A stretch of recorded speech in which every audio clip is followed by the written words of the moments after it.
Ready start. Para. सर्वसामान्य खरेदीदारात जागृती निर्माण होण्यासाठी ग्राहकांच्या हक्कासाठी प्रबोधन होणे गरजेचे असून यात तहसीलदार मोठी जबाबदारी पार पाडू शकतात, असे प्रतिपादन ग्राहक कल्याण सल्लागार समितीच्या अध्यक्षांनी केले. पॅरा.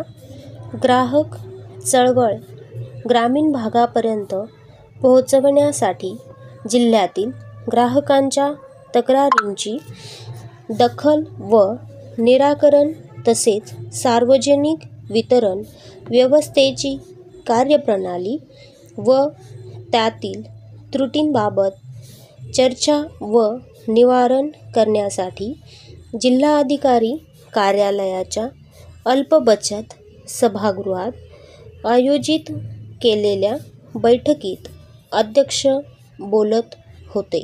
पॅरा.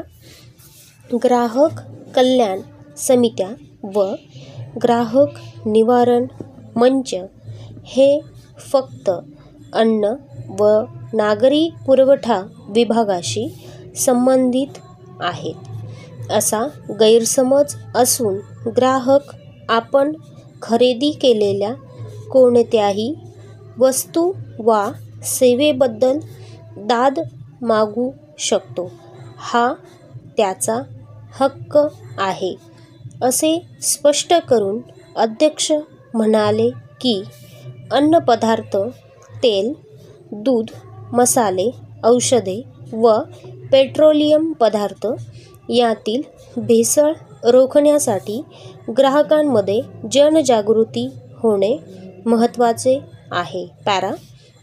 ग्राहकांचे हक्क, त्यांच्यासाठी असलेल्या सुविधा, कायद्याने त्यांना दिलेले संरक्षण यांबाबत प्रचार प्रसार व जनजागृती करण्याच्या आवश्यकतेवर भर देऊन ते म्हणाले की या संदर्भात ठिकठिकाणी स्थापन करण्यात आलेल्या दक्षता समित्यांची जबाबदारीही मोठी आहे.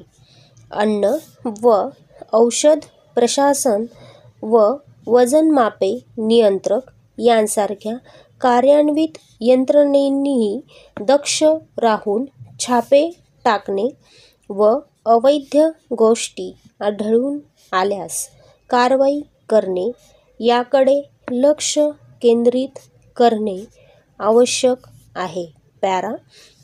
महाराष्ट्रातला 15,000 मेट्रिक टन गव्हाचा अतिरिक्त कोटा आहे.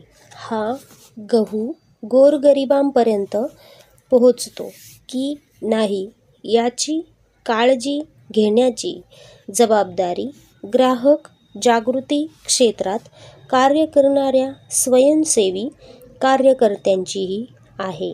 गरिबांचे धान्य गरिबाला मिळाले पाहिजे यासाठी शिधावाटप दुकानदार, तहसीलदार व पुरवठा अधिकारी या सर्वांनीच दक्षता घ्यावी, असे आवाहनही अध्यक्षांनी केले. या वर्षीचे होणारे पीक, अन्नधान्यांची परदेशी मागणी या सर्व गोष्टींवर मालाचा दर ठरत असतो, हेही तितकेच खरे आहे. स्टॉप.